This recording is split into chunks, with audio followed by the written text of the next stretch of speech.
Thank you for joining us on our journey here to preserve the history of mixed martial arts. When I wanted to take on this project, I needed help. I brought in one of my favorite matchmakers, Miguel Iturrate, and the MMA detective, Mike Davis. So to do this, we've been able to preserve history. Welcome and enjoy. All right, what's happening, everybody? Lights out. Podcast fans, everybody, the usual suspects right here. But the other one, we got a gentleman I used to fight with a long time ago, back in the WEC days. You remember that stuff way back in the day? Gabe Ruediger. Gabe, what's happening, brother? Tell me how you been, brother. Good. What's going on, Chris? Happy to be on the show, and things are well, man. Just teaching. I've got a kids class going on right now with one of my kickboxing coaches here at the gym at Kaiju MMA in beautiful Tarzana, California.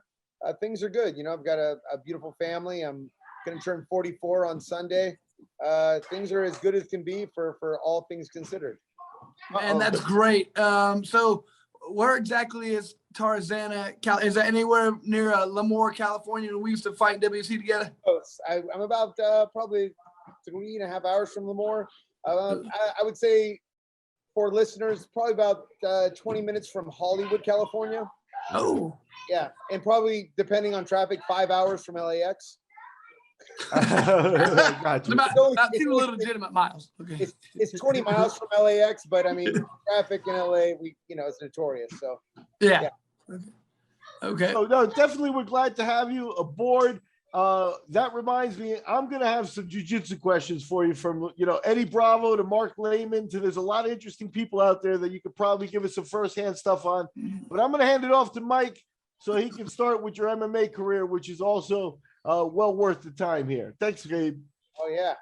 Okay, so Gabe, just so you know, like we're doing a career overview for yourself. So all I'm asking is sometimes guys will be like, oh yeah, that fight, and then it moved into this fight, which I did this, and this fight, then I did that.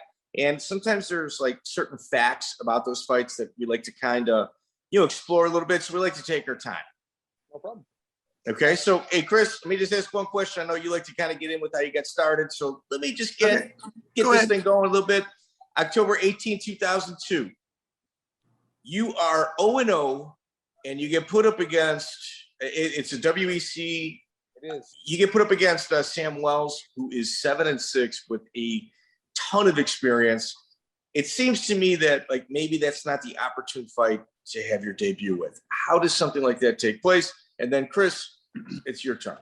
Okay.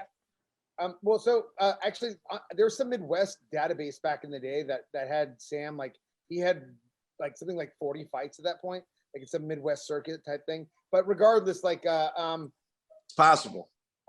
In 2002, if you were given a fight, it didn't matter who it was. You just took the fight because to get an opportunity to fight was what you were given. I think Chris probably had some moments where he would go to an event and they'd be like, oh, your opponent's not here, but we got this other guy. And you'd be like, I'm here. I mean, what am I going to do? So, I mean, as far as experience wise, Sam was drastically more experienced than me, but I wasn't in it to say the least. Again, in 2002, it wasn't like this is going to be a career or that I was going to put on Instagram and get chicks and do all of that. It was, I wanted to test myself to see if I could do it. The time frame is it was not I think I made $250 for that fight.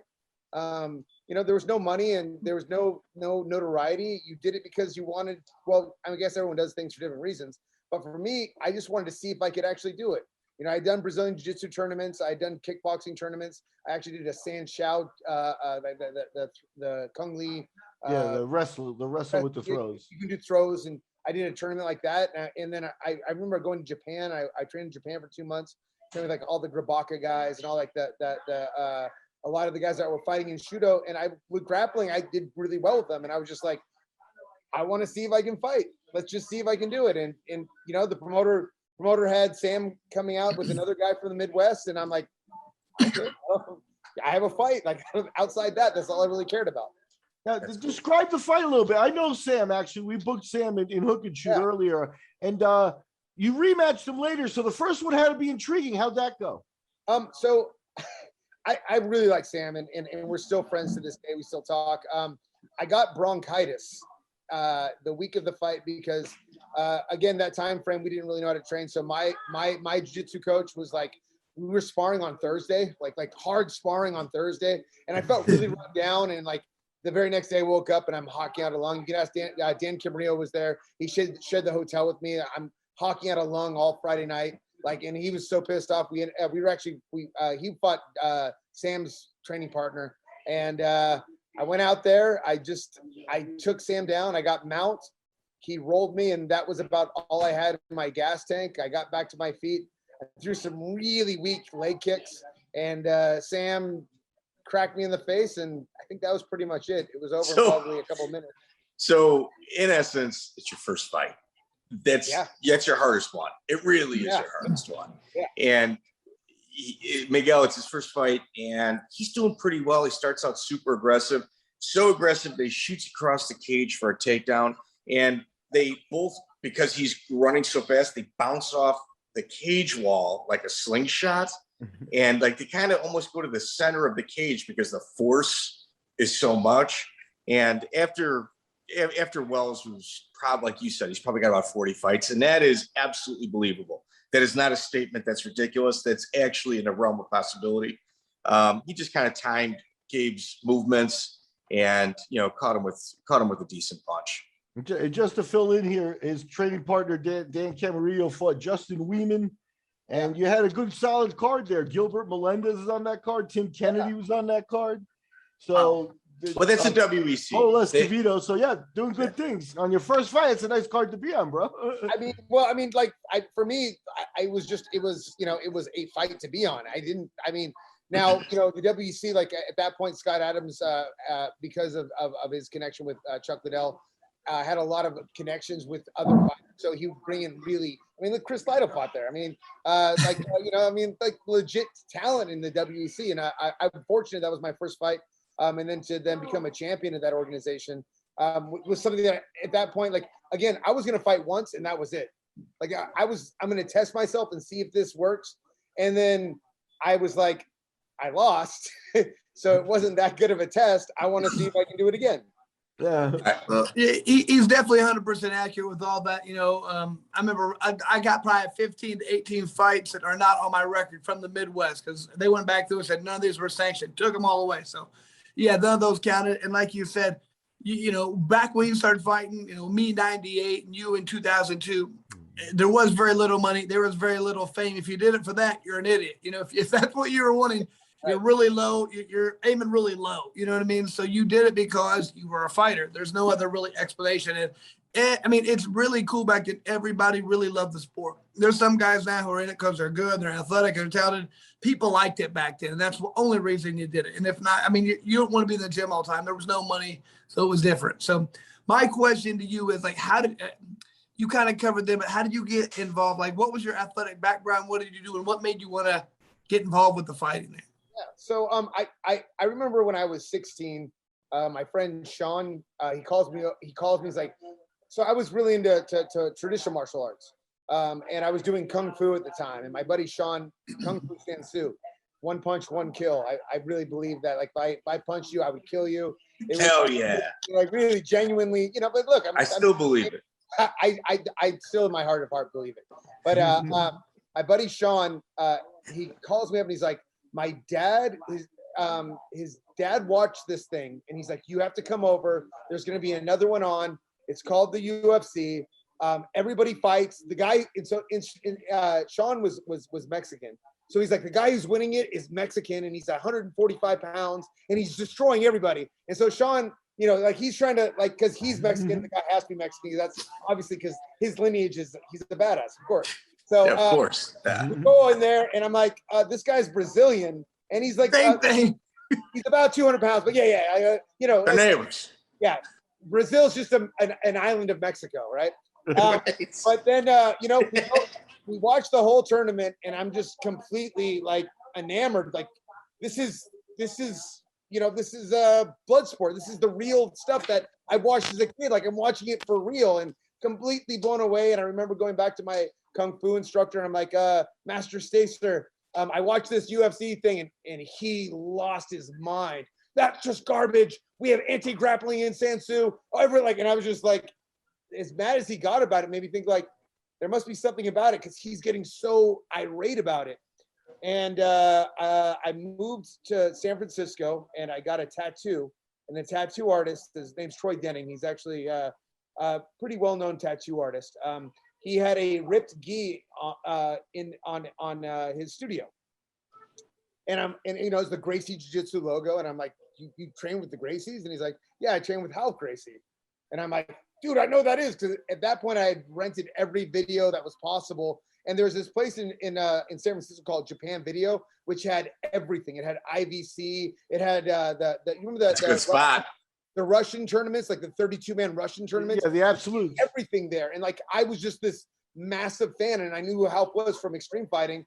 And so I went in there and I got schooled up. I got tapped multiple times by this little Filipino guy.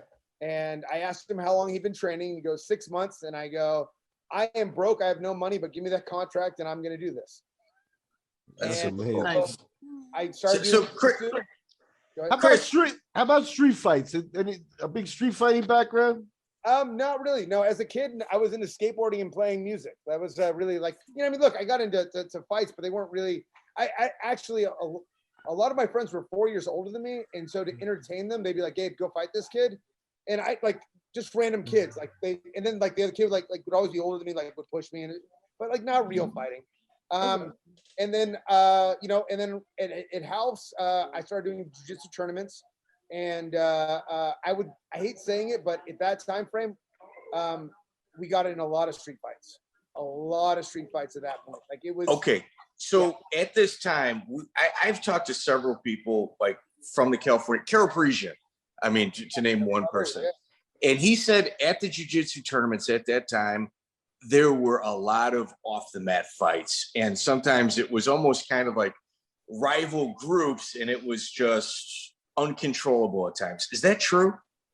It was the Wild West. Like really just an insane group of young, I hate to say it, like, because now as an instructor, I look at like the environment that I was in.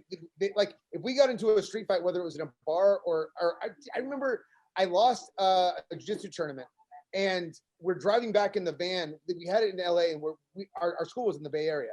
We're driving back, and incidentally, the guy that I fought stopped at the same gas station as I did. And one of my coaches goes, "You should probably fight him right now." I'm like, "What do you mean?" He's like, "You lost him at the tournament. Go get it back." And I'm like, yeah, you know what? I'm going to. And I like walked up to him like an idiot.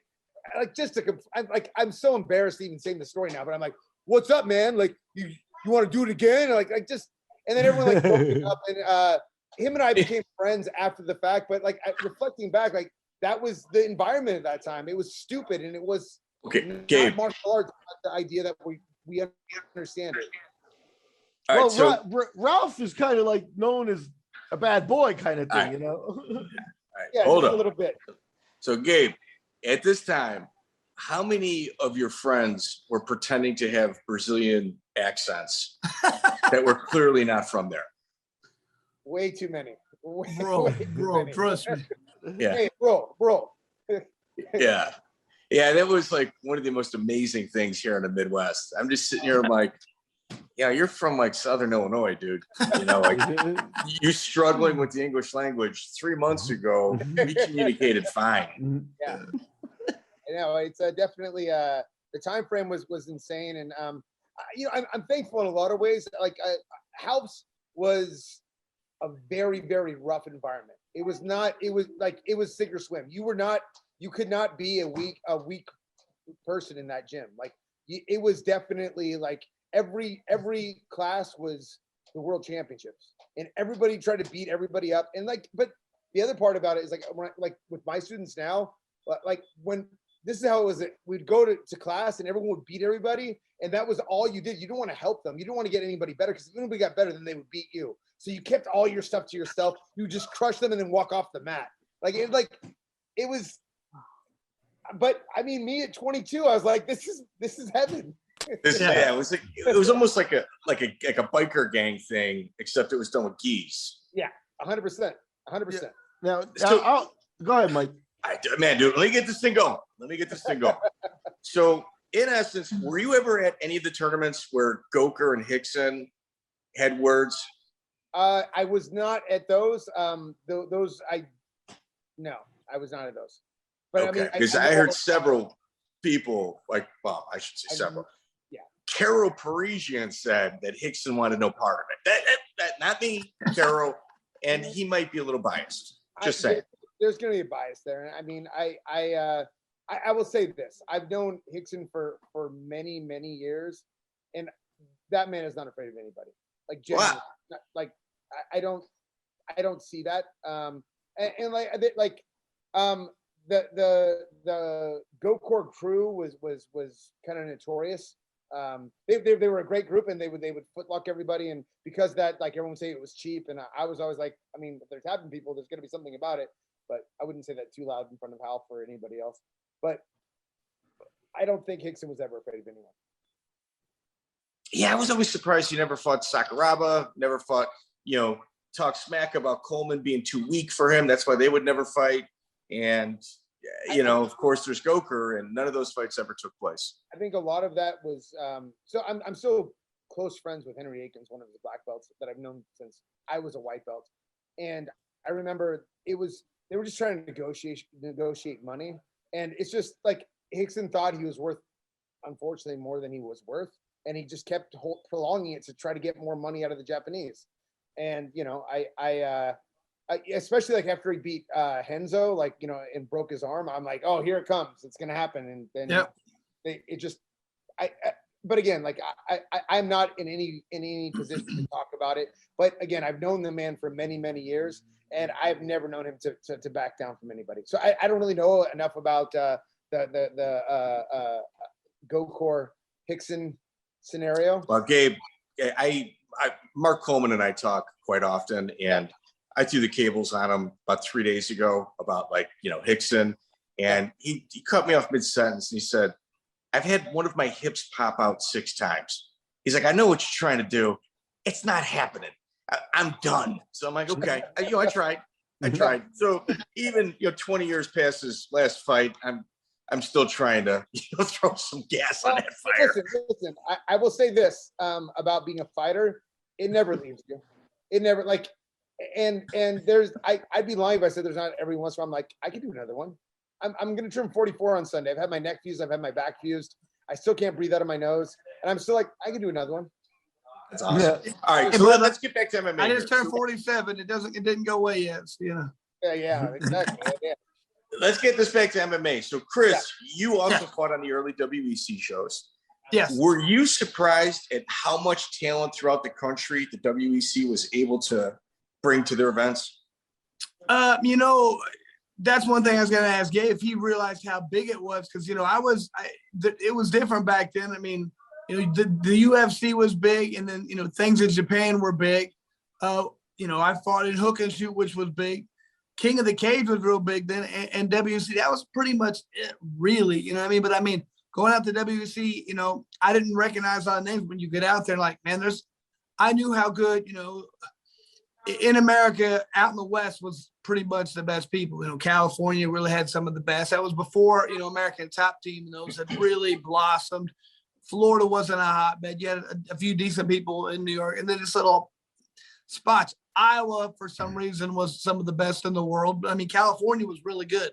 And so just going out there was guys who I didn't really know well, but they were all, you saw really quick, they were really good fighters out there. And they got them early, too. Like, they did a really good job of understanding of who the prospects were. And WEC, in my opinion, the early matchmaking is absolutely fantastic. Yeah, it shows that there was regional sections in the sport on the early days, because just like the card we just talked about where Gabe made his debut, Tim Kennedy, there were guys there. It's like on my cards, you could have Chris Lytle, Aaron Riley, Dave Monet, our guys, and then there were their guys. I never booked Gilbert Melendez, you know what I mean? But spectacular stuff. And then when it all comes together, you need WEC is because one of those companies that actually is able to pull talent from those other groups, so and that's what made them, a cut above. All right. Hey, Gabe, hold on real quick, Gabe, had you been you were a fan of sport, but I mean, did you realize how big it was to be on the WEC for your first fight, or was it just like, that's just the regional place that I'm close to, let's do it? You know what? I at the time, the big promotion was King of the Cage in California. Yeah. King of the Cage had the most market value, and that's when they were starting to work with Pride. And again, Japan was basically the only place to make money, especially if you were a lighter fighter. Like the UFC had already cut the lightweight division, so like your options were the regional shows, and then King of the Cage was doing the cross thing with Pride, and so that was the big show. WC was, I mean, it was a good show, but it wasn't like I hate saying this now, but it could have been Gladiator Challenge, and I mean, I fought in Gladiator Challenge too. Like my next fight was in Gladiator Challenge, but at that point it was we didn't really have an idea of what it was, and then then we see the growth of it, and then they got an HD net deal, and that was huge. Like for anything to be on TV at all, this is tough. This is HD. People don't even know what HD net is probably. I do. Who had it, but it was a big deal. So I mean, I'm fortunate that I got an opportunity to fight in that organization as my first fight, and I became a champion in that organization. So here we go. Second fight, February 16, 2003, Gladiator Challenge 14. You fight Josh Gardner. Yeah. So was this, you obviously beat him and it ends in the first round.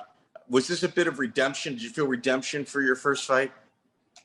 Yeah, I felt like, okay. I told my coach, I'm not training hard up to the fight because I felt like that got me sick.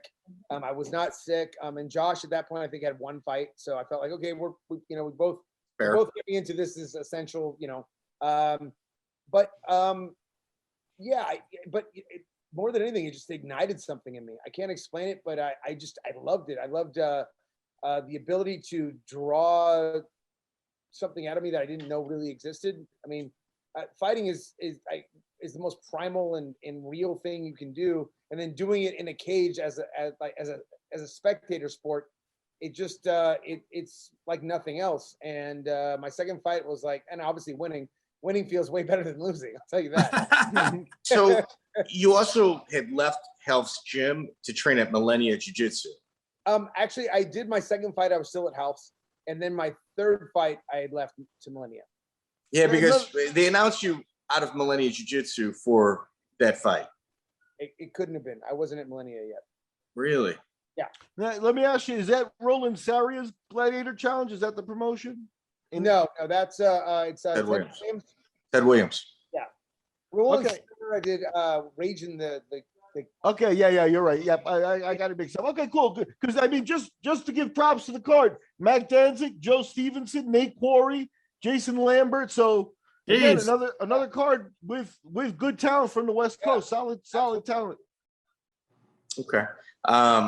So you get one win. You fight. I mean, you fight on WEC 7, Carlos Cordero. Obviously, another first round victory. You go on to WEC 11, Steve Ramirez, another first round victory. And they put you up against a WEC 12. They put you in a title fight against perennial crowd favorite Olaf Alfonso. Olaf, I remember that fight. Dude, so wild man. For people at home that don't know who Olaf is, he is 110% a cartoon character that's kind of come to life. His nose is over here. He takes incredible amounts of damage and somehow perseveres, and his biggest weapon is taking your abuse in order to get you tired so he can get his hand raised. So why don't you bring us through that bout? You guys both fought on that card. Olaf is a crazy man. Like genuinely, I remember we did like a presser beforehand, and he's like, "Yes, my brother wanted to take you to the desert and kill you, but I said I would finish you in the cage before we kill you." And I'm like, "It's a fight, man. Like, what are you gonna say?" He's like, "I heard you talked about my mother." I'm like, "What?" I like. Seems like a nice woman. Yeah, I didn't even say about your mother. But yeah, like he was really like wild-eyed and crazy. His nickname was the Meth Jesus, because that's pretty much what he looked like. All wild-eyed and but the fight went really well, man. I broke my hand, I think, on my first punch, but it landed clean. I took him down. I choked him unconscious. The referee, I think it was Herb Dean actually, but no, it was Josh Rosenthal. Josh Rosenthal, yeah. He fell asleep with his eyes open. So, like, and you know, he's got that big wild hair, and so I held on to the choke, And I'm like, I'm not letting this go, because if I let this wild man go, he's gonna kill me. So I gotta wake up. And he's known for that. Yeah. So so I'm holding, and then he's out finally, and then Josh, pulls me off, and I celebrate, and then I look, and Olaf was out for probably about 3 minutes. And regardless of how crazy he was, I was like, did I really hurt somebody? Because the reality is, like, I'm like, a fight's a fight, and you don't want to really hurt anybody. But it was frightening. It was a scary knockout, or scary, not knockout, but a scary submission. I mean, these were working on him for a while, and but yeah, then I won the title, and they wanted Olaf to win. I mean, the reality is Olaf, he fought Gil Melendez, and Gil finished him. I think either finished him in the third or decisioned him. But that they wanted Olaf to win that fight because, dude, he's all fun. I mean, he's really entertaining to watch. Like, and he sells a ton of tickets. Guys sold a ton of tickets. He takes punishment for days, and he does not stop. You have to sleep him. That's the only option you have. So I would say he looks a lot more like Rasputin or something. Just like the big monk. It was what he reminded me of. It. I just remember talking to him. He was like, "Yeah, all I've been doing for training is meditating, Chris, and really focusing on what I have to do." I was just like, "What was he talking? You're fighting tonight, right?" And he was like, "I really, I meditate for hours. That's how I do." I was like, all right, I just didn't know whenever he would say stuff, I didn't know whether to believe him or not. Like, is he just saying this for the show, or what? He just you couldn't really put your finger on what he was doing. Crazy man, genuine crazy man. Yeah, kind of like the white Charles Crazy Horse Bennett. Yeah. Not as many fights. Not as many fights, but I always felt that Charles wasn't, like, he was more institutionalized and had done a lot of drugs, whereas Olaf was just genuinely crazy. It was kind of like a homeless person that could fight. You're right. You're right. He wasn't fighting. He'd be like chasing birds and like burning his underwear and a little of that Matt Horwich. Yeah. I don't know if you remember him. I think Chris hit it on the head, like that Rasputin crazy man, like just yeah. Wearing clothes of like mice skins that are sewn together. Yeah, that's. He has a mice skin back. If he doesn't, I'd be surprised if he does. Yeah. All right. So at WEC 13, you were supposed to fight Jason Maxwell, and it got postponed to WEC 14. What was the reason for that postponement? I don't remember. I genuinely remember. I can't. All right. So in my opinion, the WEC 14, Jason Maxwell, even though he's got about a 500 record at this point, he is 110% legit. And tough mother. I mean, like, really genuinely. And in my opinion, you have not left the first round yet. But in my opinion, this was probably your first true test. And to the WEC's credit, they didn't send you to the Wolves. They were bringing you along as well. Well, actually, before I fought Maxwell, I fought Sam. And I felt like that was my first test because it went to a decision, and I won the first round. The second round, Sam beat me up. No, you fought Sam Wells at WEC 17. I did. Yes. Really? Yeah. Got the records. All right. Hey, I'm the MMA detective. Well, the fight right before was the Olaf fight, so that could also have been a little bit of the title fight. Olaf had holes. It wasn't. I mean, I don't say went through Olaf because he was there, but when I got his back, I stopped him. I think he was in the first. It was 3 minutes in. But you haven't left the first round yet, and now you got Jason Maxwell, who later on has a win over Jens Pulver. He'd already beat. Oh, he already beat Jens Pulver. Yeah, and so like when they hit me up, they're like, "Okay, listen, after the Olaf fight, we're gonna give you some real tests." And I'm like, okay, great. You know what I mean? Like, that's fair.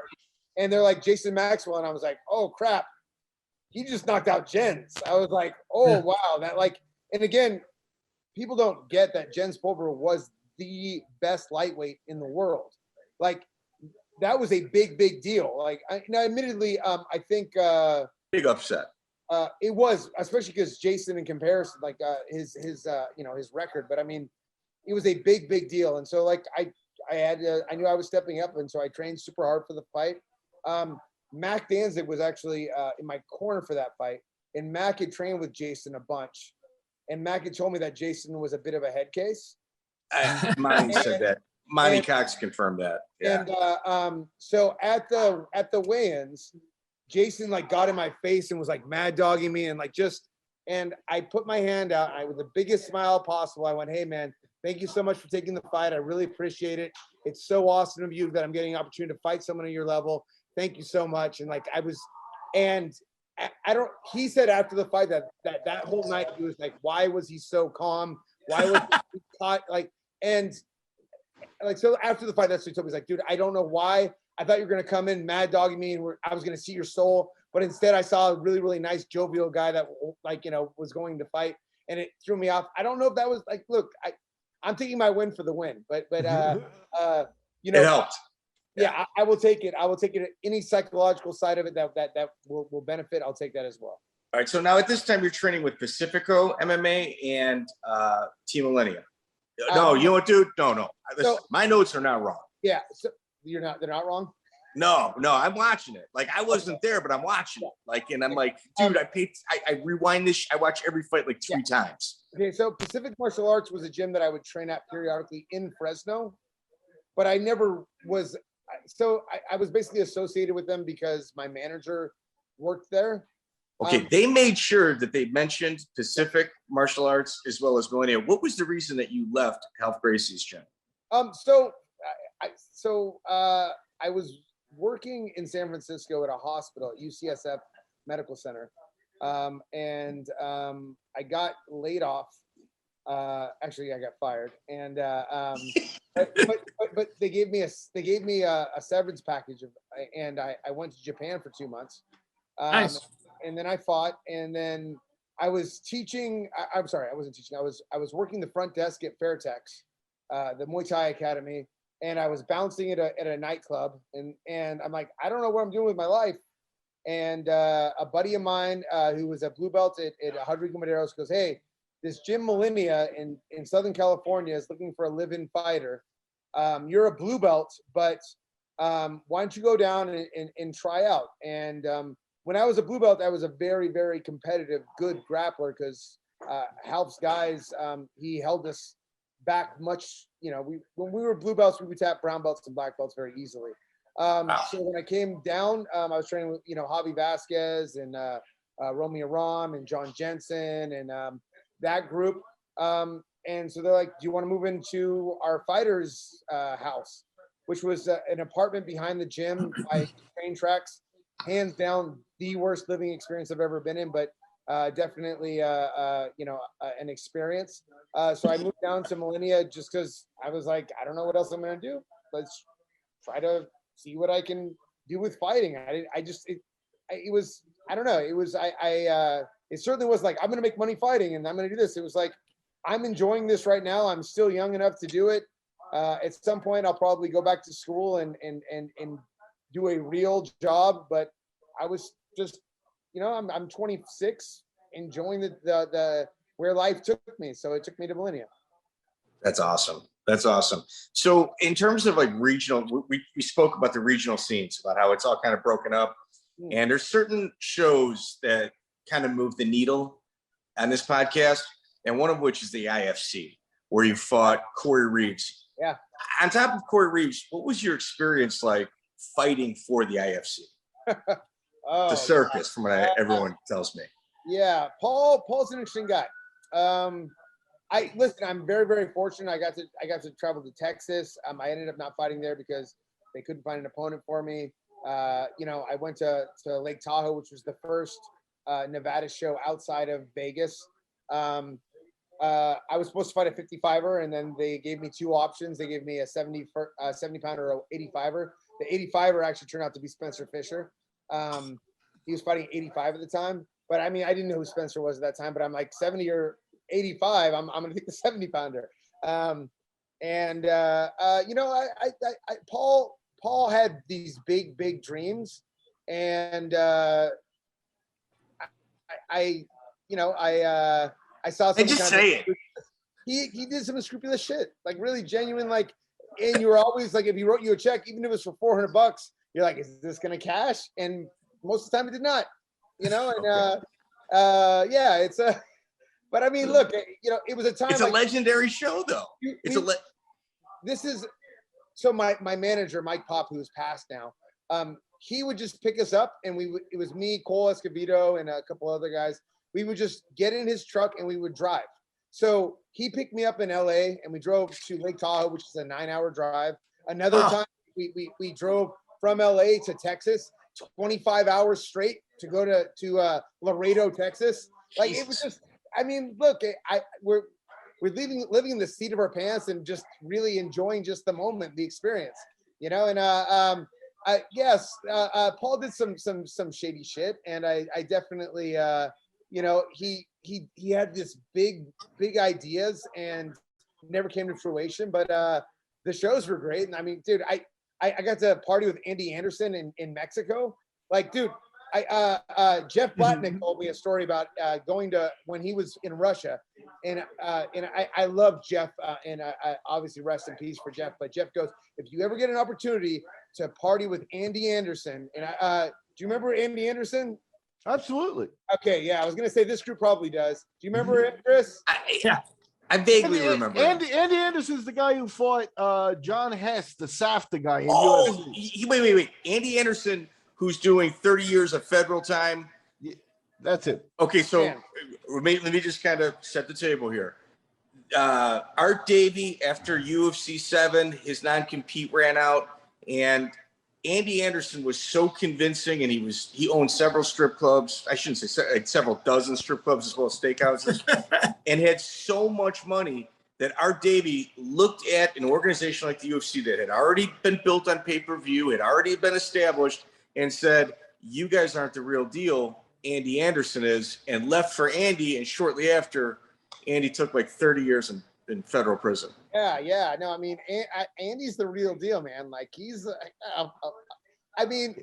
Well, here, what happened with Andy? Because not many people know who he is. And if you partied with him, so Jeff, we're all ears. If you ever get an opportunity to party with Andy Anderson, you do. And he's telling me this story about Russia and the mafia and like just all insanity. And I took that to heart. And so we're here in Laredo, Texas, and my opponent doesn't show up. A great place to party. Is like, hey, boy. And so Andy Anderson rolls up in a Hummer, a convertible Hummer. And he's wearing a muscle shirt, and he's there with this chick with, I mean, gorgeous young girl with big boobs who's his wife. And he's like, hey, boy, you want to go to Mexico with me tonight? And I hear Jeff Blatnick, if you get a chance, go. Oh, it's done deal. Sure, let's go. And so we go across the border in this Hummer. It's just me and Andy, and we're drinking, and you know, and he's getting really, really drunk. And he's like, all right, listen up. This is what we're gonna do. I'm like, okay, what are we gonna do? He's like, I want you to go to the back of the bar. I'm gonna go to the front of the bar, and we're gonna fight everybody in this place. And I'm like, what? He's like, come out. Yeah, let's go do it. You ready, boy? Don't be a pussy. And I'm like, dude, Andy, I'm not going to jail in Mexico.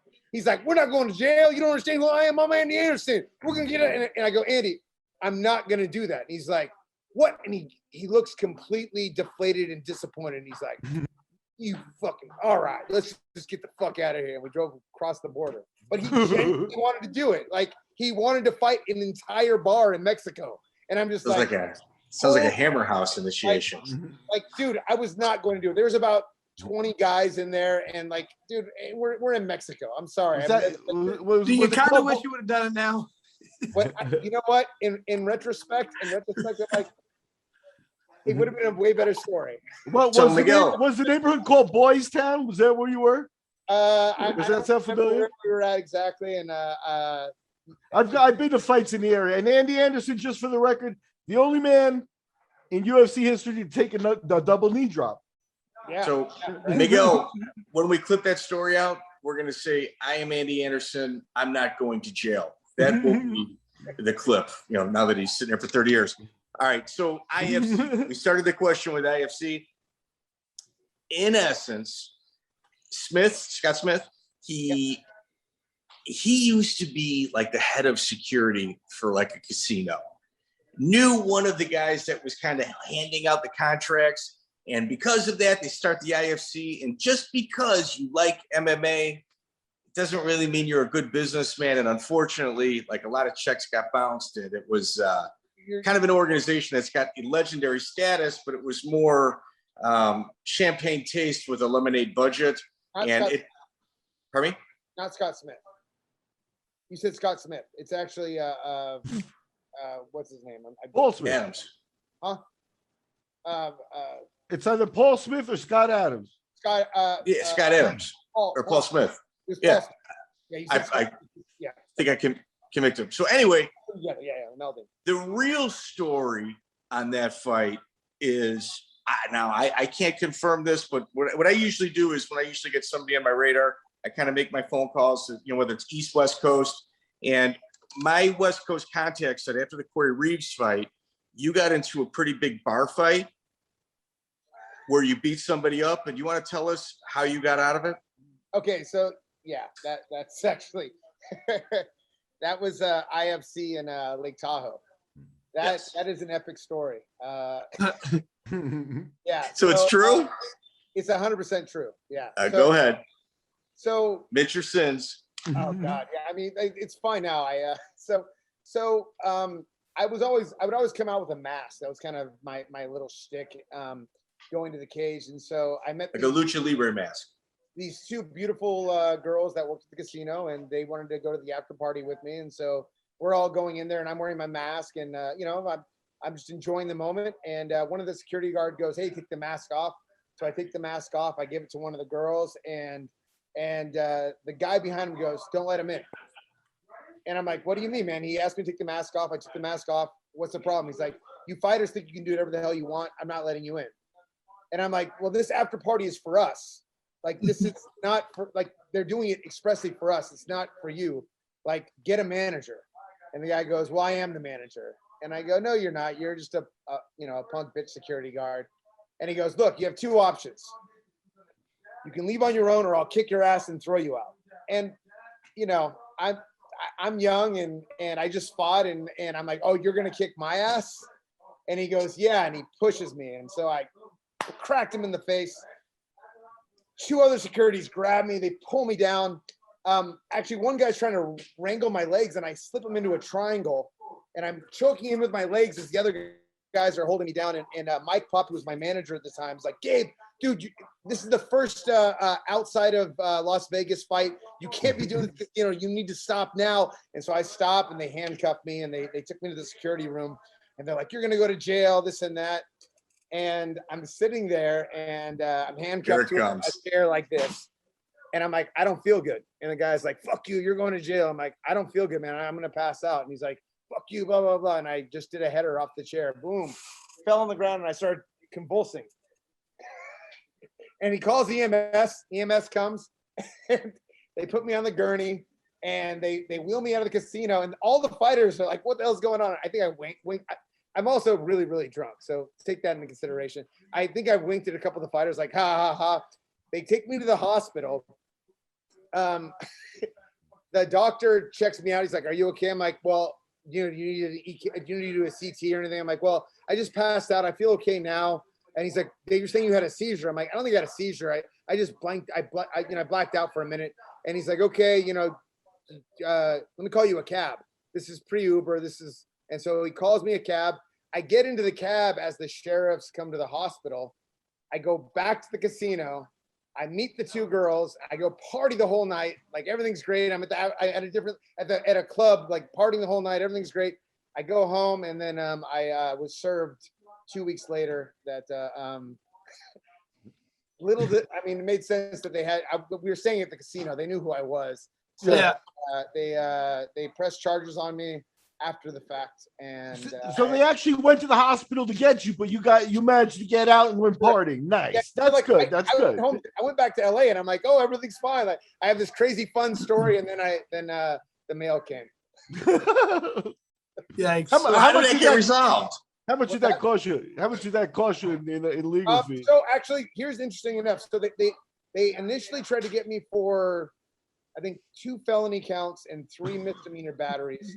And so I went up there and I pled not guilty for self-defense. because he pushed me first. And we went through the whole thing. Like they were, playing me out to be this fighter that kills people. And I actually took the stand. I said, yeah, I am a fighter that can kill them. I could have killed all 3 of them, but I used the minimum amount to make sure that I was safe. I was protecting myself. I was doing what I could to protect myself. And the judge threw all the charges out except for 1 count of misdemeanor battery, because in Nevada, there's a statute that they can kick you out for whatever reason they want in a casino. And because I didn't leave when they told me to leave, the first misdemeanor battery held. The rest they dropped the charges. So I did 3 years of Probation. What is it? Probation, and that was it. Really? Yeah. Jeez. Yep. Wow. Sweet. Yeah. Oh. Yeah, that's it. That story was it's still this day. Actually, someone brought it up on Facebook. Tim McKenzie was like, dude, that was the most ridiculous thing I've ever seen. I'm like, it's probably, I've had some ridiculous things happen. That one was one of the They faked a seizure to get out of being arrested, and had it happened at a casino, you'd have been fine. Yep. Wow, that's fantastic. Is that the story? Okay. So at this point in your career, you're 8-1. Yeah. And it's WEC 17. I have to assume you're kind of calling your own shots. You probably are selling some tickets for them as well. So you got a little bit of leeway. And they give you a rematch against Sam Wells. Yeah. Which was much more difficult for you than I had thought while watching it. I'm glad. Sam is tough as nails, and I got the fights wrong. I thought I fought Sam before I fought Jason, but either way, you know what? I distinctly remember asking for that fight. Like, I'm the champion. For sure. Got to avenge that loss. Yeah. I want to get back. And, that fight was a good fight for me because it went all 3 rounds. It went to a decision. I went through some adversity in the second round. And Sam is tough as nails. People don't know who Sam is, but there's so many regional fighters that, could have been a bit more if they would have gotten a little more notoriety and whatnot. But or maybe even taking smarter fights, because Sam Wells fought everybody. Yeah, Sam did. Even out of his weight class. I would even go as far to say in the second round, he almost finished you a couple times on a couple different occasions. He definitely beat me up in the second round. I could definitely say, but it was good because coming back, I knew I had won the first round. I had a bad second round, so it was like, okay, get in there and let's go. You know what I mean? Like, it is time, it's go time. And even in that fight, if you watch it, I'm trying to finish him the whole time.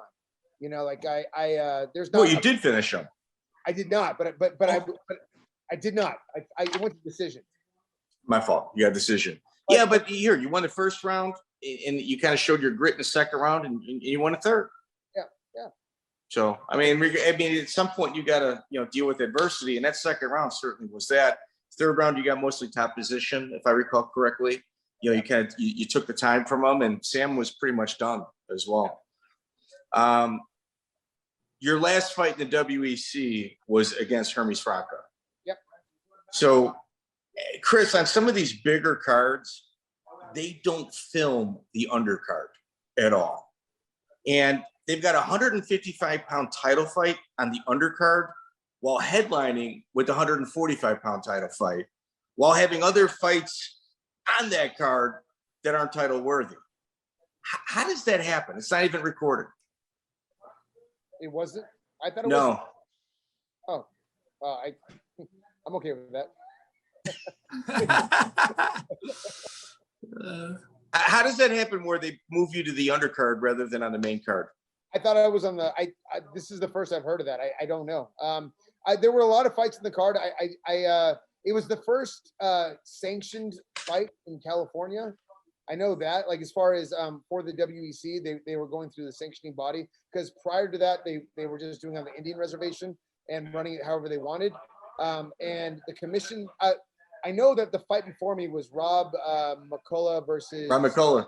It's not recorded. Rob versus Olaf. Olaf, and that was so that fight. Rob knocked out. He knocked out Olaf on the feet. Got on top of him, drilled him in the face 6 times. The commission ran in and was like, "We're going to shut this whole thing down." Because and then I distinctly remember they're saying, "Okay, look, I was staged to fight, and I remember it was a really cold night. We're staged to fight, and then they paused everything for like 45 minutes to allow the EMTs to get involved. And the commission is like, no, we're shutting this down. Like the referee made a huge error, and because of that, like this is why this sport is not legal and this and that. Yeah, that fight was a rough one, man. Yeah. So you lost to Hermes França in 35 seconds. Yeah, not easy. And Hermes is a savage. He went on a run then. I watched, he beat me, then beat Nate, and then he beat Spencer, and he went to fight, and he went from me winning the WC title, going all the way to the UFC to fight Sean Shirk, Yeah. Now he went through basically the same thing with the delay, but what you were like warmed up, ready to fight, and then they come in with the whole nonsense of the delay and stuff, and that just messes your whole game up, I mean, so like the way we were staged is I was staged outside because I was the champion. And you're outdoors? Second. So, and I'm not saying that's the reason why I lost. I mean, like Hermes caught me and that was it. But Hermes was in the tent and I was outside the tent because, he's the challenger.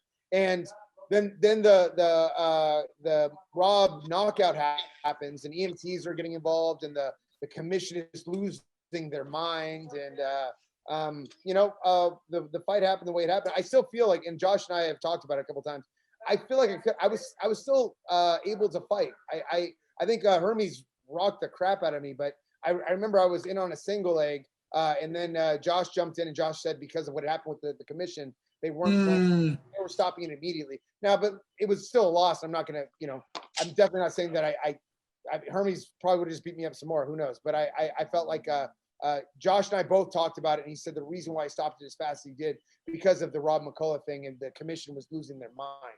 And their referee's he's caught a difficult position because Olaf is a fan favorite because of the amount of abuse that he can take, and it is what it is. It's a double-edged sword at that point.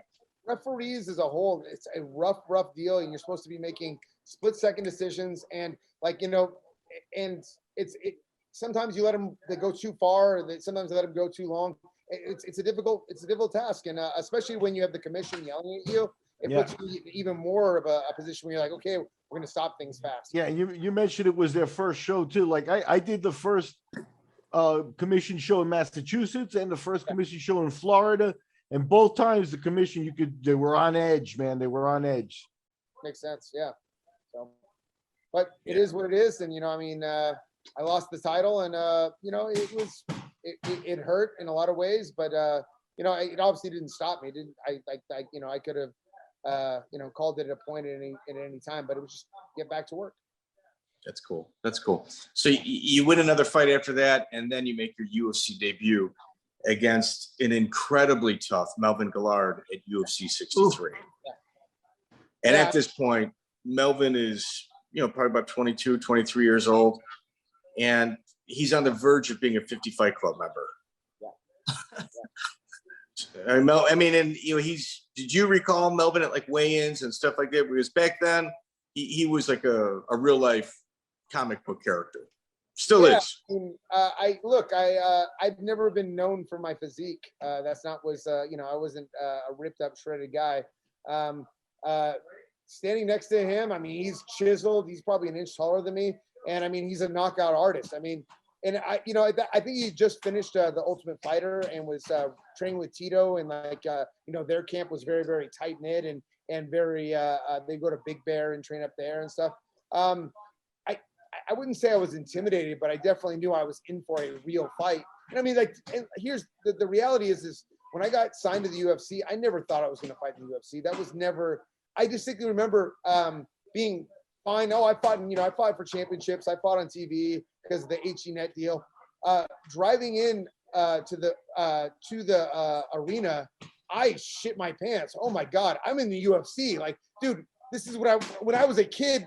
When I was 16, I would watch this, and this was, the Super Bowl. This is bigger than everything else. That for me, this is like a dream beyond a dream. And I never thought there's something I'd be doing. And then the reality of that, and again, I'm not going to say that was the reason why I lost. Not at all. Melvin was a gangster, but as far as the the reality of I'm in the UFC and I'm fighting in an arena, like, 18,000 people are going to be here for my fight. Holy crap. Yeah, but this is what we were talking about before. I mean, the UFC first fight jitters are real. I mean, people have been looking up for that so long. People can't understand the adrenaline dump that you get because, your adrenaline's up here. That's just at the weigh-ins, and that's just the week you get there, and that's doing that all week. And you finally get in the fight, you gas out immediately. You're just like, I mean, think how many. I mean, it almost pays to be kind of dumb and like not even understand how big the platform you are, because those are the people who perform well. But usually, most people's first fight is not good. You want to hear some funny shit? My kickboxing coach, we go to the locker room and he's like, "Oh, dude, I just saw Chuck Liddell. I'm gonna get his picture. I'm gonna get his autograph." And he just digs out, and I'm like, "Dude!" And he's gone for like an hour, and he comes back like, "Well, look at who I got." And I'm like, "I'm about to fight, motherfucker. I'm losing my shit, and you're like playing fanboy time. Dude, come on, man. I need you focused here. I need here." And like, it was a good scene. Yeah. And even back then, crazy part is, so Gabe obviously lose to second round punch to solar plexus, very hard first round as well. But you've got Dan Henderson in your corner. Yeah. Ooh, well, why? So I was so Dan would come into Millenia. So before there was Team Quest, Dan would either train at the Temecula High School wrestling room, or he would come to Millenia and get rounds with a guy named Art Santori. And dude, I've known Dan for my whole time since like 2003. When he was fighting in Pride, and I mean, dude, we looked up to him like, I mean, he's a legend beyond legend. That's one of my heroes for sure. I still love Dan to this day, and I appreciated the time that I got with him. So I was going.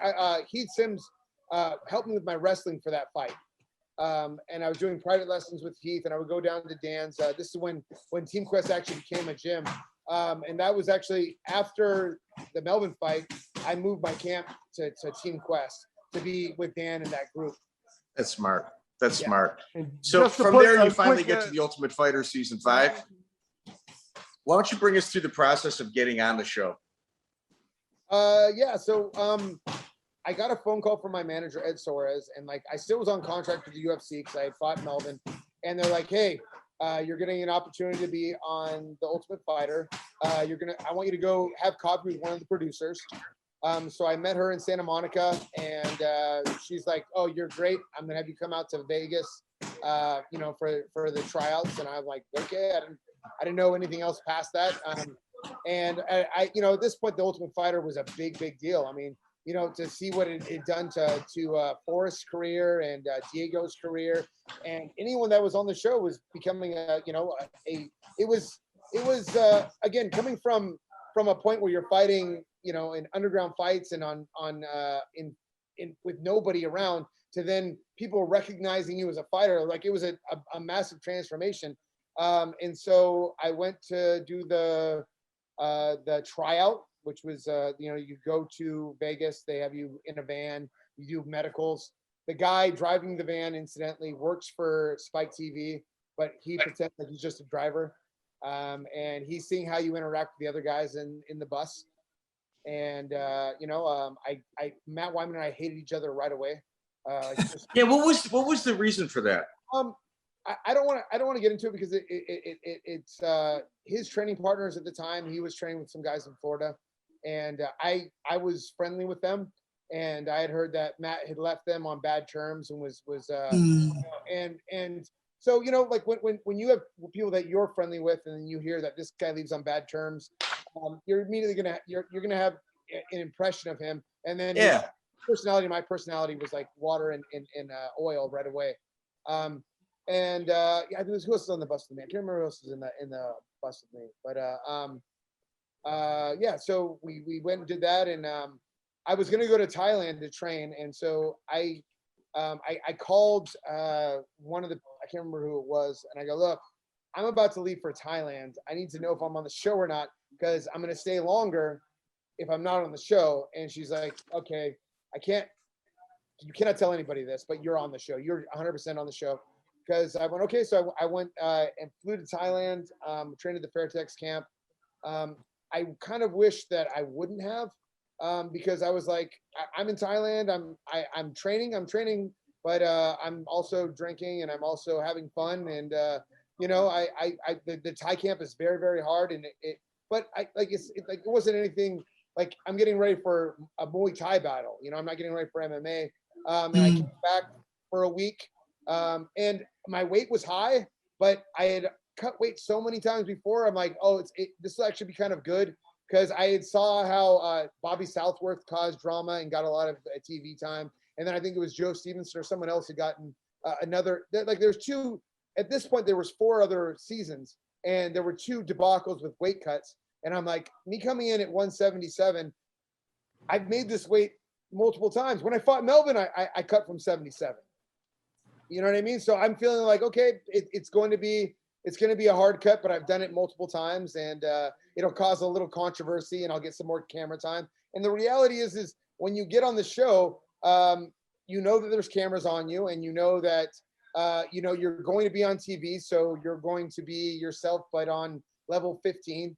I don't know, Corey Hill, who is past since. Corey and I were in the hot tub the day before the team picks, and he's like, you know, you and Joe and Matt, you're the guys I respect the most because you're already in the UFC, and like, I just want to get to that level, and man, I respect you so much. I'm like, all right, cool, man, yeah, we really, really cool. And then he put on the yellow shirt, and he's getting in my face and barking, and as soon as the cameras were off us, he's like, yo, dog, that was just for the cameras.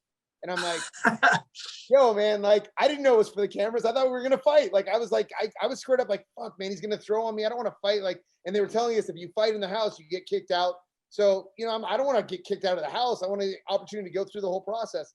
But, you know, cameras are on you. You're going to be a different person. And, yeah, so there was that aspect of it as well. And then there was the weight cut. Well, you know, it's not an easy, I guarantee it's still probably one of the more talked about things with you whenever you encounter people with mixed martial arts. But like, I've gone through your fights. Like, I've gone through all of them. Yeah. And up until this time, including your return to the UFC after this, you always made weight. You never missed once, including making 155 like championship weight on the dot, even though you've got like a 1 pound allowance. And it was just really strange. Like, when you look at the totality of it, and obviously The Ultimate Fighter being an infomercial, like, as someone that, you know, looks at everything, it sucked. I mean, to watch, I mean, it sucked. I mean, seeing you go through that, but there was no balance given either. That this has never happened before. Well, so another part of it, and Brian and I were not close at that point, because I heard your interview with Brian. A couple things. One, him and I never talked about my manager being the reason why I got to where I was at. That was, I think he talked to somebody else and kind of assumed it was me. Well, your manager, I mean, he did a really good job with you in your early career. There's no doubt about that. Okay, so but my manager was my friend Mike Pop that would get me fights. It was not like he was working my career and like, this, we're gonna take these fights and this.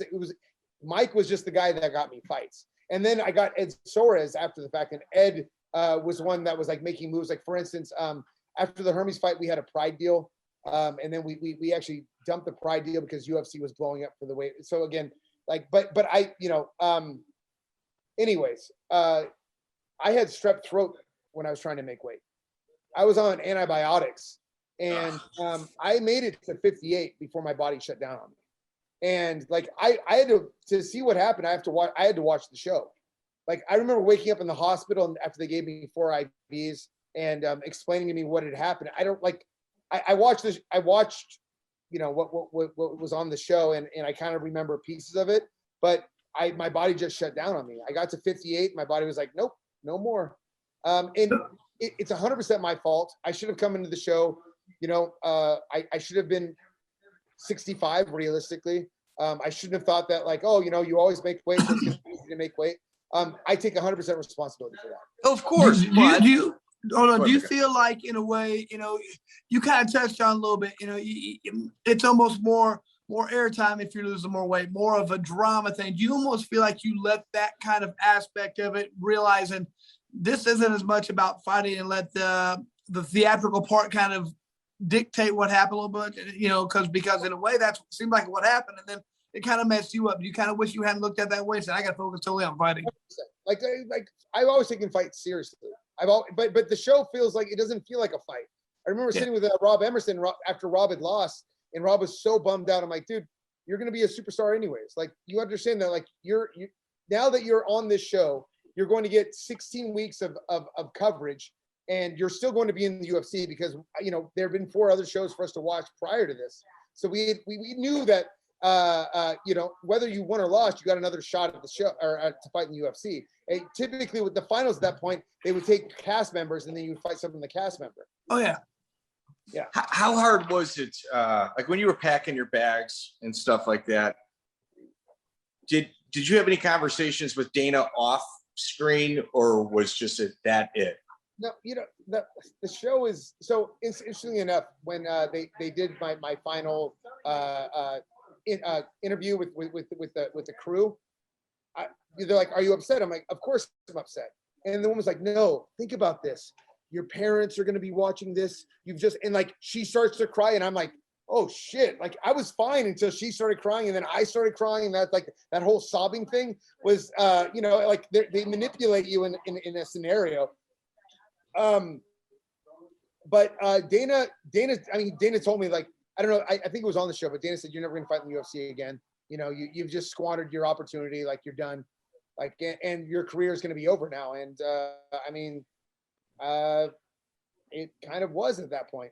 You know, if we get onto the Armando Garcia thing, Armando did his very best to ensure that my career took a big dump off of that. Well, let's talk about that. Yeah. So, in essence, in June 2nd, 2007, K1 Dynamite does an event that has headlines with Brock Lesnar. Yep. And it's a huge event taking place in California. So Armando Garcia is the head of the athletic commission at that time. Originally, he's from Florida, gets a job in California, and leaves under a cloud of controversy in regards to how he departed the athletic commission. And there's many examples of him acting erratically. And I think in regards to yourself, there was something had to be personal. Why don't you walk us through what exactly took place with yourself and why you did not compete on that card? Yeah. So falling back, the UFC held me on contract and were telling me, like, oh, we're not sure if you're going to fight in the final or not. And I'm like, let me fight Matt Wiman. Let me fight Corey Hill. I'll fight any of the guys. Like, just give me an opportunity. And I thought that was going to happen. And so I'm training, and then I get the phone call that I'm not going to fight in the UFC. And so I get a phone call from Ed that K1 is coming, and they wanted me to fight a silver medalist in the Olympics that Heath Sims had actually competed against. And Heath was like, that is a great fight for you. And I'm like, great, let's go to work. And so, you know, I'm preparing for the fight, and everything's good. And then I go to my medicals, and there are a lot of fighters there. Rob was there, Melvin Manoff, and everyone's losing their mind because they have to jump through all these hoops that they wouldn't have to normally jump through. And they're asking for these tests again. And so I do my test, and then, you know, everything seems to be okay. And I was already licensed in California. I'd already fought in the UFC in California. Everything was fine. And then I get a phone call that from Ed the week of the fight that Armando Garcia was putting a hold on my license, and that I was not going to be able to fight on the K1 card. And, you know, at this point, what was the reasoning? His reasoning was that there was not enough time to sufficiently mentally diagnose what was going on with me. So going back to on the Ultimate Fighter, I was on antidepressants at the time. Okay. And it had never been an issue. When I fought Melvin, I was on antidepressants. Why would you declare that? What's that? Why would you admit that? Why would I not? It's part of I had done it for my license before, and it wasn't an issue. When I was on the Ultimate Fighter, I was taking it through the Ultimate Fighter. There was not an issue there. The UFC didn't say anything about it. And then when I tried to reapply for my license, he goes, because you're on this antidepressant, you're not mentally prepared to fight. So a couple things. taking me away from my way to make money. If you want to talk about my mental Health. health, taking away my ability to make money, and then making the point where I can make money in my career, and then come back and show, look, I'm gonna make weight for this fight, and I'm gonna beat this guy. This is an opportunity for me to resurrect my career. If anything, it put me in a way worse position than I was in prior to. But yeah, so he said that I was unable to get, and Ed was like, look, we'll go to a psychologist. We have all this stuff set. And Armando Garcia said, no, I'm not going to do it. And so he put a hold on my license. Yeah, he also mentioned that one of his concerns were that you didn't make weight for the Ultimate Fighter, like on the show. And he publicly stated that. So Chris, think about this. The Ultimate Fighter is a reality show that has exhibition bouts. They don't count. He has issues making weight for an exhibition fight. And then they say, well, no, you can't fight a real fight, even though in June, like in March, I apologize, in March of 2007, I did some research on this. You give an interview with Loretta Hunt where you talk about, hey, I got a big announcement coming up. So it was no surprise to the Athletic Commission that you were on the list of people, that were going to be on that card. This is in June. It was almost as if he was given like orders to do this to you. You know where Armando landed after the Athletic Commission, right? Well, I was hoping to surprise you with that, but go ahead. Well, no, I mean, so he's works for the Fertitas, and there's, I believe, the head of security for their. He's the head of security for Station Casinos. Yeah. So he goes from the California Athletic Commission that has shut down Shudo events with John Fitch on them. Well, I shouldn't say shut down, terrorized it where it only gets down to 4 fights. And after he gets run out of the commission because it was ran so poorly, he ends up working for the Fertitas directly with Station Casinos as their head of security. That's very coincidental. It's weird. Sure. Man. Look, things happen, man. Like, look, life moves you in different directions. Who would have known? Who would have guessed? But all the fighters that were on the K1 were saying that they had jumped through way more hoops than they ever had. And he was doing everything he could to shut down the K1 show. That show, the fact that it even happened at all was amazing because of all the bullshit with the commission. He was doing everything in his power. And I genuinely don't think that there's a coincidence. I think that there's absolutely, I mean, could be, it's possible, but the Fertitas like, you know what I think happened, Gabe? I think he applied for the job. They had no idea who he was, and he got it based on his merit. They're like, Armando Garcia, that name's familiar to me. That's what I think. Let's have an interview. Yeah. It had nothing to do with any of the favors he did for them in regards to making everyone else miserable that was considered their competition. Not at all. Not at all. It's almost like when the Fertitas wanted to buy UFC and SEG couldn't get licensing in Nevada. And then as soon as they bought it, lo and behold, was it Frank or was it Lorenzo who was on the Athletic Commission? Yeah, one of them resigned from the Athletic Commission, and then it gets approved. Now we're in. Yeah. Who would have guessed? Well, if we could kind of backtrack a little bit. Yeah. You had mentioned that you worked out with Hermes Gracie. That's where you started. Oof, yeah. Was Cameron Earl in the room with you at this time, Brazilian Jiu-Jitsu guy? Yeah, Cameron was a training partner of mine for a long time. Okay, so why don't you kind of describe your relationship with him, and if you're comfortable, maybe some of the issues surrounding him.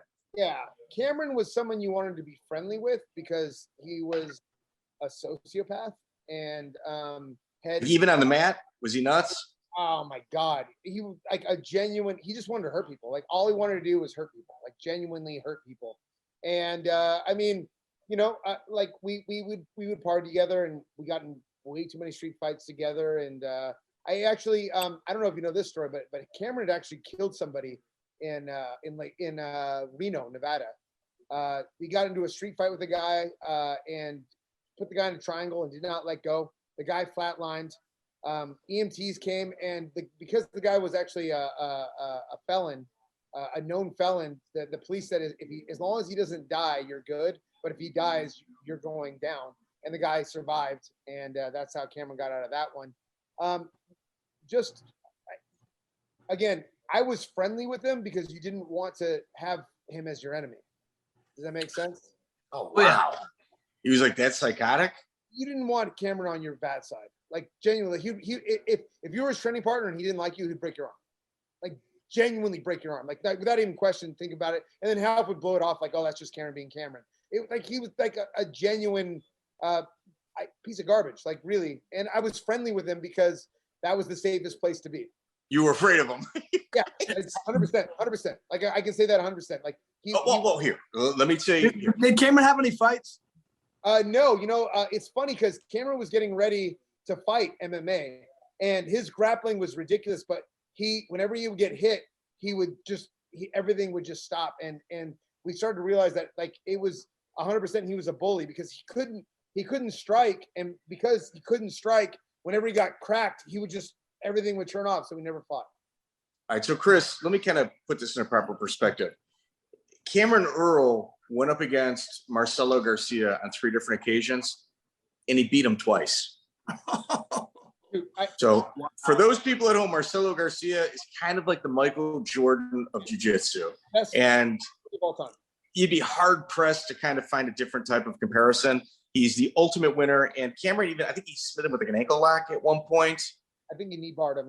Or is it knee bar? It was something with the legs. And just a frightening individual. And then you kind of get like that psychotic mindset. In essence, he was kind of like a homeless, I shouldn't say kind of, he was a homeless guy that was kind of in and out of foster homes. Oh, dude, the only way that he was, so our buddy Gumby, Alan Marquez, who's also was part of on the mat. He has a gym called Heroes in San Jose. He lived on Gumby was his nickname. He lived on Gumby's in his living room on like a pad. Like he was Gumby's pet. Like really, like, and Gumby's the one that like kept him together. Like on it, he would have been homeless 100%, but Gumby like let him sleep on this pad in the living room of his 1-bedroom apartment. Yeah. And he's also, I think, doing 25 to life right now. I hope it's life. Okay. Life. Do you want me to say it, or would you prefer to kind of walk us through what took place? So what had happened is Cameron got pulled in for an attempted rape. And all of us were like, attempted, like we always made a joke, like if Cameron wanted to rape any of us, he probably could have done it. He was just an animal grappler, and we're like, there's no way, like a girl, and she said that he had a knife and that like she fought him off, and we're like, some girl's gonna fight off Cameron Earl? That's not gonna happen. Like, it's just not. And so, but he went to jail, and actually the crazy part is he got bail. One of the other students put his house up, and then Cameron went on the lam. Oh, so his student's house. He finally ended up. Cameron wasn't the smartest guy. He ended up. He was at a gym in Oregon, and he was like, "I'm a white belt," and comes in and like with the gnarliest cauliflower ear. And some cop was there, was like, "That's Cameron Earl. I know exactly who he is." And then he got sent back to California. But so he gets convicted on this attempted rape, and we're like, okay. Again, like Cameron, not a good dude, but like we can't believe that he raped somebody. And they check his DNA and his database. He put his DNA into a database. Yep. And it comes up for 2 or 3 rapes, like actual rapes, including a mother on Christmas Eve while her children were upstairs. Like, dude, this is like evil shit. The type of stuff that, like, dude, when I hear it, like, it crushes my heart. Like, type of stuff that, like, I hope that he is getting abused, which actually I'd heard from a couple of people that had visited him that his nose had been smashed, all of his teeth were broken out. Because Cameron, thought he was a badass, but 10, 15 dudes are going to prove that you're not. So in essence, Chris, what happened was they said it was a sexual assault along with a robbery. When it kind of whittled down to it, they dropped the sexual assault because, it wasn't proven. They say, well, we've got the knife. Let's take a DNA sample while he's waiting in jail. They said that the DNA that was on the knife was different than his, and that could just be an evidence tech kind of picking it up without really kind of being careful with it. So he actually had a legitimate shot at beating the actual charge, the initial charge that he had. But when they put his DNA into the database, it like lit up like a Christmas tree. Yeah. Well, hey, man, I don't want people like that out there anyway. No. So, hey, more power to the guy. Yeah, like you said, Gabe, I hope he stays there for a long time. Yeah, he's where he's supposed to be. He's where he's supposed to be. Listen, Cameron was going to do. I didn't think he was capable of rape. Him killing somebody, I 100% would have believed that. That's wild. Listen what he just said. He genuinely killed somebody, like genuinely in a street fight, and the guy that it just so happened that the guy was a felon that the cops knew, and they revived him. Dude, I was at a nightclub once when he punched a cop and tried to take the cop's gun. Like, dude, like again. I'm sorry, off-duty cop, and the off-duty cop, like he cracked him, and then like Cameron was trying to take the guy's gun, and we're like, dude, what the fuck are you doing? We got to get the fuck out of here. He's like, no, he's got a gun. We're like, no, what are you doing, man? And it turned out to be a cop, but like, he's where he needs to be. Like, animals need to be caged, and he's caged where he needs to be. That's crazy. And, it's unfortunate that we have people like that in our community. Like, we heard like Hermes França, fuck that guy, Losing to Hermes, I don't care about the loss as much as I lost to a fucking pedophile. That kills me. That fucking kills me. Yeah. Well, a few years later, August 15, 2009, Coat of Arms. In my opinion, this is the highlight of your career. Do you remember who you fought? Yeah, I mean, that's, Wanda Braga. Wander and I are still friends, and I didn't want to take Stud. He was 15-0 at the time that I fought him, or maybe even 16 or 17. I don't know. I mean, undefeated. Like, you get 16 fights and you're undefeated. You are a gangster. I mean, third degree black belt at the time. I was a brown belt. He was a 3-time world champion in jiu-jitsu. I knew Wander way before like any of this. I mean, like in the California jiu-jitsu circuit, he's a well known black belt. You know what I mean? And then like. Yeah, I mean, I'll be honest. That was a fight when they initially brought it up to me. They go, "You want to fight Wanda Braga?" I'm like, nope. I don't want to fight him. And then they're like, "Well, Wanda wants to fight you." And then my little ego's like, "Oh yeah, well, fuck him." And it might have been just the promoter, but I mean, it's enough for me to be like, "Oh yeah, well then, I'll fight him." Like, but yeah, the Wanda fight was a great fight, and. I mean, I was in great shape, and I was training with Bob Cheney, who's passed away now. At the time, Bob was, I think, 67, old school kickboxer, boxer from back in the day. I submitted him, which was a big deal. I mean, wow. Yeah, I mean, I think if I would have won by decision or I would have knocked him out, big whoop-de-doo. But I mean, submitting a high-level black belt at that point was a big deal. And he was also being looked at by the UFC, so I kind of ruined his career, unfortunately. Well, he never fought. Ruined his life. That was it. Yeah, but beating me was his ticket in the UFC. Yeah, that was it. And Sam Wells also, after your second fight, that was it with him as well. He hung it up. Oh, did he? Yeah, you've had a couple guys on your record like that. So in essence, it was kind of a cautious first round with both guys showing definitely respect for each other in regards to their skill. And, Gabe timed Wanda's kind of in and out movements, caught him with the right. Wanda went in for a shot after getting stunned. And I'd say the way you transitioned to a guillotine choke, that was some like next level jiu-jitsu. I distinctly remember I was going to sprawl, but I'm like, I've got this. And I'm like, should I jump like guard on Wanda Braga? But I'm like, I've got this. And I've got a pretty good guillotine. Like, I've got this, and because, I remember I cracked him and he took a lazy shot and I sprawled on it initially. And I went around the neck and I distinctly remember being like, should I do this? But yeah, it played out okay for me on that one. Okay. So at UFC 118, Terry Adam pulls out against Joe Lauzon, and you make your UFC return, which honestly it was kind of shocking, for us nerds, because Yeah. the way you were portrayed, it was, you heard Dana White said, you're never going to fight here again. And you put together that Wanda Braga and the fights previous, you put together a nice little run where they couldn't deny you. Wanda Braga was supposed to get to the UFC. You finished him. Not only beat him, you finished him. So now you get his opportunity. Well, then Lenny Lovato was for the TPF. He was 10-0 at the time, and he was going to I was his ticket into the UFC as well. But so there was 2 guys in a row like that. That is correct. That were going to be like the next guys, and so I think that they're like, okay, maybe we'll give him another shot. Go ahead. So Joe Lozon, you guys had some bad blood between you. You know what? We were on the show together, and after the fact, Joe kind of threw me under the bus. I didn't have any real issue with him on the show, but then kind of what he had said after the fact kind of bothered me.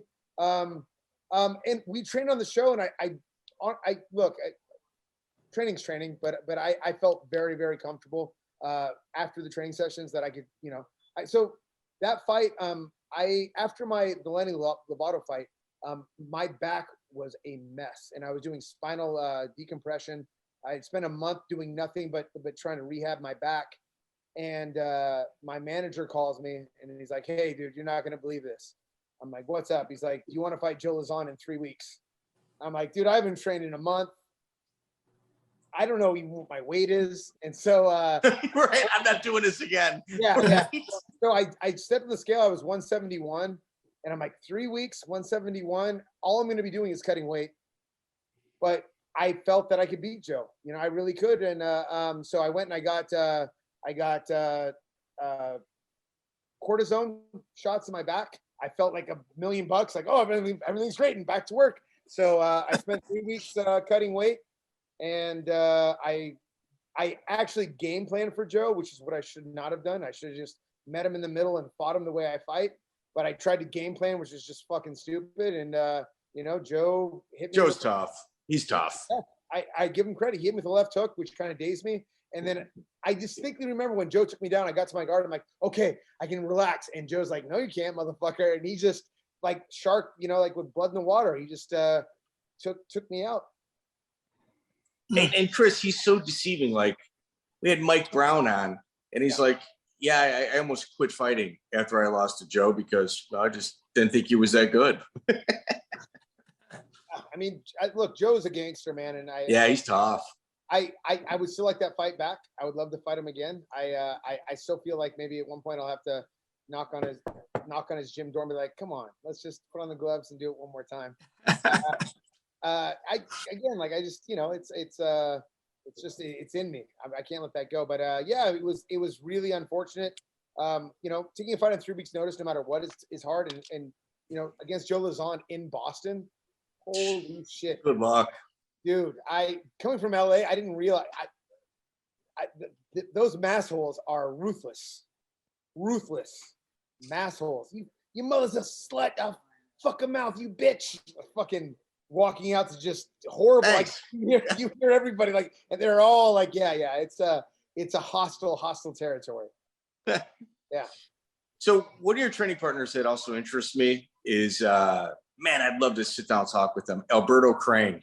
Yeah, I trained with Alberto at Team Quest.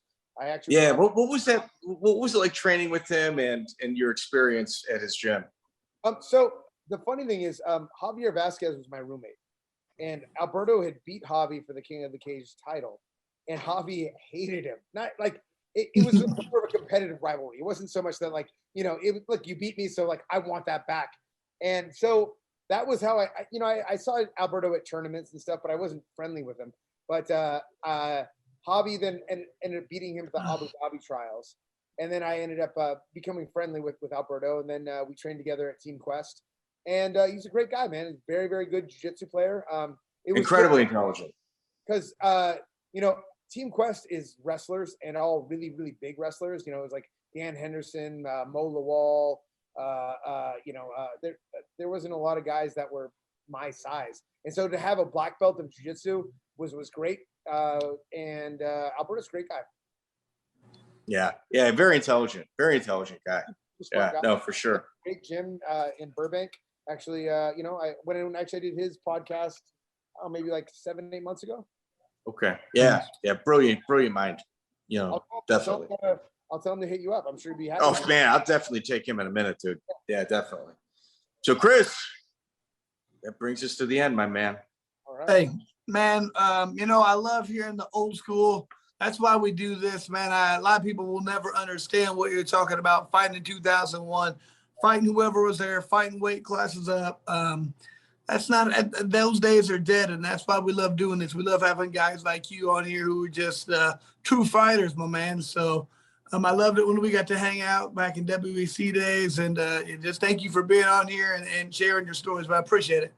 Oh no, man, it was awesome. Like I remember I got your number because you fought Savant Young in the WC, then I fought Savant Young afterwards, and I gave you a call, and like you're like, man, I can't give you much, but he's tough, and you gave me a little bit of but it was cool, like just in a time frame, like for me, I knew who you were, man. Like I like to call Chris Lytle up out of the blue and be like, hey, I'm fighting the same guy. It's the time frame that we fought is something that no one else will understand, and I appreciate it, and I'm thankful for it as well.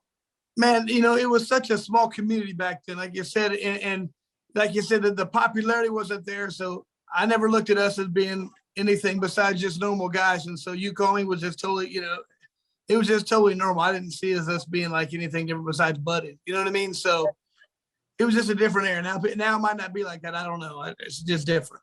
I think it's a lot different now, and but I think there's a raw energy to it and real. I think that a buddy of mine just said there's athletes and there's fighters, right? And in the group that we come up with, those guys were fighters. You know what I mean? Now we had guys that were athletes as well, but you had to have a fighter spirit. You had to have the ability to, whatever happens, you fucking get in there and go. And so, bro, I always tell people about the bare knuckle I do commentary for the BKFC right now, and I keep telling people that's like a lot of UFC fights now. It's an athletic contest, and bare knuckle, it's always a fist fight. It's just two guys who want to fight. We don't get this pure athletes trying to outpoint people. We get people trying to knock people's head off typically, and that's one thing I love. It's a throwback to the old MMA days. No, the NHB days when it was no holds barred, not MMA. I didn't know the hell MMA was. Yep. Exactly. So Gabe, would you consider yourself a jiu-jitsu guy that did MMA or an MMA guy that like advanced, pretty high in the jiu-jitsu circles? Ooh, yeah. So I'm probably a jiu-jitsu guy that did MMA. I mean, that's what I'm thinking too. And that's no slight on you. Oh, no, well, listen, I will tell you this. There aren't very many of us that competed at a high level. Now there are some, but I mean, like when I started this, when watching the UFC back in the day, like the idea of fighting and using jiu-jitsu as your base, like no one, who's a jiu-jitsu fighter now? Like, you know what I mean? Like that their base is jiu-jitsu. Nobody. There's nobody that's like their base is jiu-jitsu. Like the idea of like, you had Damian Maia, but Damian Maia's career is over. And I don't mean that in disrespect to Damian Maia whatsoever. But I mean like, but like I went in there 100% with like the jiu-jitsu banner on my back, and obviously like I can strike, I can wrestle, I can do everything like that. But I run a jiu-jitsu school now, and I still put the gi on every day. And but I will say this about my jiu-jitsu school: I fucking hate sport jiu-jitsu. Like the idea of like jumping to deep half and holding on for points. That's shit. Like I want a fighter. I want a guy that's gonna go in there and look to fucking finish. One thing about Half, I'll tell you, when I think I was a white belt, I won a match 22-0. And I came up to give Half a hug. Like I came in and he slapped me in the back of the head. And I go, I won. He goes, motherfucker, how do you get 22 points and not submit a motherfucker? You stupid. I was like, but I won. And like, but that stuck with me. Like, not good enough. You go there to fight. Like you're there to like the idea. It's there to fight. You know what I mean? Like, and jiu-jitsu, the idea of jiu-jitsu as a fighting art shouldn't be lost. Agree. I agree. Yeah, it's like that Rob Kahn school of thought. Like, now we do jiu-jitsu to fight in order to either defend ourselves or, Rob is one of my closest friends, and great guy. We have stories for days. So great guy. Yeah, very, very, very good guy. All right, cool. Well, thanks once again, and take care, brother. Be good. All right, man. Be good, brother. Thanks, Gabe. Check out the full interview on iTunes, Spotify, and all major podcast platforms.